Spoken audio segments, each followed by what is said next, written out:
Welcome to the Slop Farm. Enjoy the video. You start by confirming adhesion and finish. Gently wash the area, then use isopropyl 70% on a small hidden patch to see paint reaction.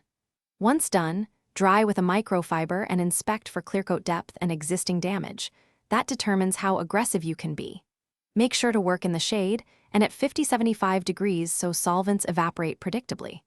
This early test prevents ruining clearcoat and tells you whether clay, solvent, or polishing will be safe next. You apply a dedicated paint melt solvent on a folded microfiber and set it on the splatter for 20 to 30 seconds. Don't rub immediately. This lets the solvent penetrate and soften the film. Once softened, gently blot and lift at the edge, then follow with a clay bar and lubricant to remove embedded particles without abrading clearcoat. If residue remains, make a targeted 1/4 strength application of automotive paint remover, rinse quickly, and reassess. Proceed incrementally to avoid overstripping. You finish by polishing the area with a fine polish on a dual-action polisher. 1 to 2 light passes usually restores clarity. Inspect under different angles.